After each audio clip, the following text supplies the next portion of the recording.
Hello everyone and welcome to day 212 of my fasting journey, my health and wellness journey. 212 days is over 7.5 months of me performing rolling fasts, showing up, and being accountable. Tonight I'll be completing my 16th consecutive 65 plus hour fast. But overall, I'll have 63 fasts total under my belt since I started this 30 plus weeks ago. My average fasting length over the last 7.5 months is over 75 hours. And that's well over a 3-day fast on average. And that average also includes a 10-day vacation where my average fast then was only around 17 hours. What I'm trying to say is I've been performing pretty long fasts since I started my journey, but still allowing myself to put shorter fasts in between. And doing precisely that, being imperfectly consistent, is how I lost 80 pounds in 5 months. And it's how I've kept the weight off for 75 days. It doesn't have to be perfect. It just has to be consistent. 4 days ago on June 1st, I gave myself the entire day off. No walking for an hour, no lifting, no working, no coaching, none of that. But I also gave myself the opportunity to eat all day. No caloric restriction, no macro restriction whatsoever. And instead of giving myself a 4 to 5 hour eating window, I told myself, eat all day if you want to, just for today. It was an opportunity for me to give myself no restrictions like I did during my 10-day vacation. Here's what it looked like. So I'm breaking right now at 83 hours and 31 minutes. Got a coffee here with actual cream and sugar in it, so all right, we'll end that now.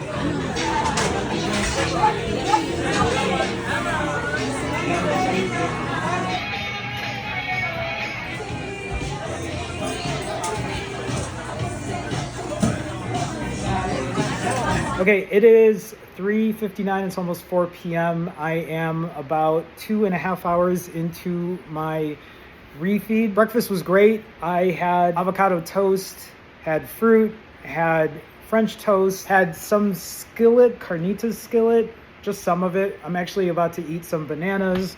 I also have my cashews and protein bar. I'm probably gonna have that for now until I figure out what lunch is gonna look like. I am 4 hours and 49 minutes into my refeed. I've been eating this popcorn. It is called Himalayan Sweetness. It's pretty good. It's light. I'm just snacking today on my day off, watching TV. I'm not like truly hungry after breakfast. I mean, I did have cashews and the protein bar and the bananas, and that's it since then.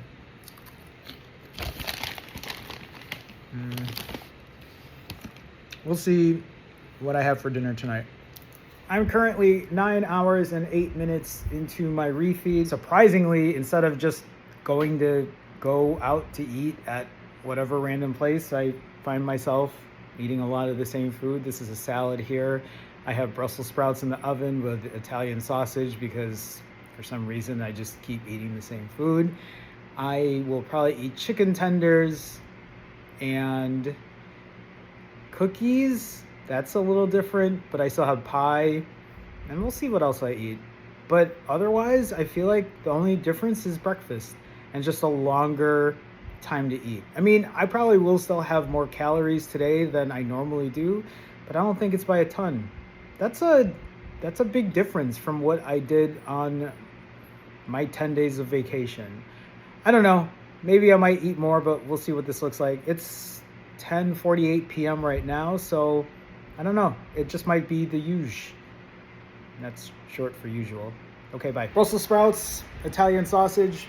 Should be no surprise. I'm not gonna film myself eating it because you've seen me eat this before. White chocolate macadamia cookies. Got pumpkin pie. This will probably be the last thing I eat. I'm not gonna eat the whole half of it. Maybe I will, probably not. And then I'm gonna call it, so I'll let you know when I'm done. All right, that's about it. I actually took my time refeeding today. I felt like I probably ate more than I typically do, but not by a ton. It is 12 hours and 7 minutes, so I am going to start fasting now. A longer refeed than usual, but I really don't think I overate that much. I think really the only difference was breakfast and that I separated my time eating, and I had cookies and popcorn. I think those were the only two extra things that I ate. But I also know that separating it for that long and doing a much longer refeed probably won't be as beneficial as doing a shorter one, but at the same time, this was my day off. So I want to look at it as knowledge, seeing how the numbers look. And then I'm just going to go continue doing another 65-hour fast. I'm going to be breaking on the 4th.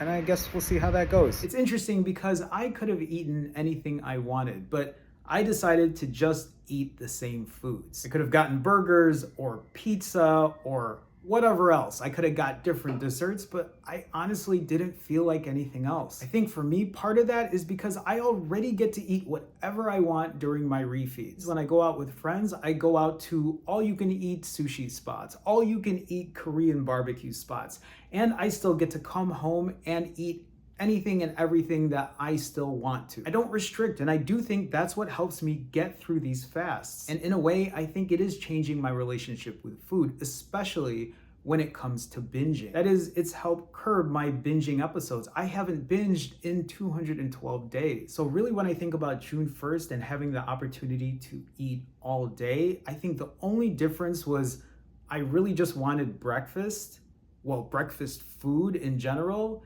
And then everything else, intuitively, I just wanted to eat the same foods I've typically been eating. And as much as I thought my weight would go up because I ate the entire day or I had a huge eating window, I actually found myself weighing less than the last time I weighed in on my last fast. I found myself right back in my maintenance range at 139 pounds even. I'm going on vacation next month for 4 days, and I don't expect myself to weigh in at a lower weight. I don't find myself being in the situation I'm at right now, especially because it's gonna be 4 days. I'm gonna be out of town. I'm gonna be out of my element, but I'm okay with that. Part of that is because I know it's not gonna be as bad as the 10-day vacation I had previously where I gained 21 pounds. But I truly believe it's because my relationship with food has changed over time. Instead of those 10 vacation days and just having it be me eating whatever I want, not thinking about it, not thinking about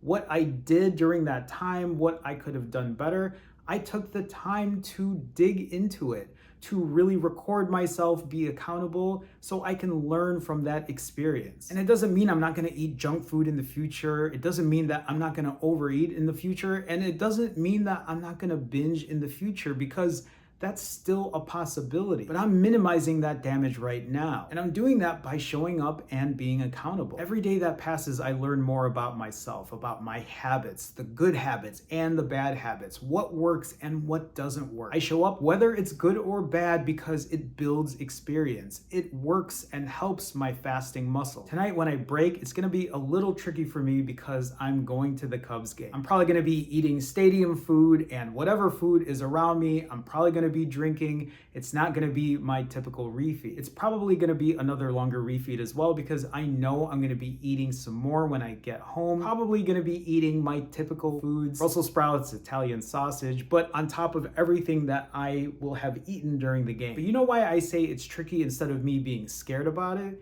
Because I have the experience, because I've learned from my past mistakes, because I have done this over and over and over and over again. How do you know what your journey truly looks like if you walk away from things? If you are just looking at things in an all or nothing mentality, and you're not giving yourself the opportunity to learn from the mistakes, to build on that experience. When people ask me, Jerome, why 90 hours? Because of experience, because I have had to do trial and error to find out what fasting number works for me. When people ask me, Jerome, why 65-hour fast? Because that is the number that I have to fast for to maintain my weight, but lose just a little bit. Something that's shorter than a 90-hour fast, but something that's still enough to continue to lose just a little weight, just to get a little more fat off me and hopefully continue to build muscle. What does this mean for you? How long should you fast?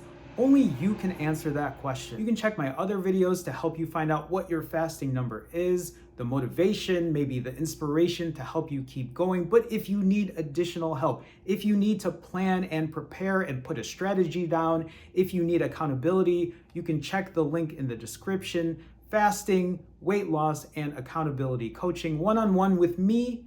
Again, check the link in the description. I'll see you soon. And Go Cubs. They're playing the Sox today. We better win.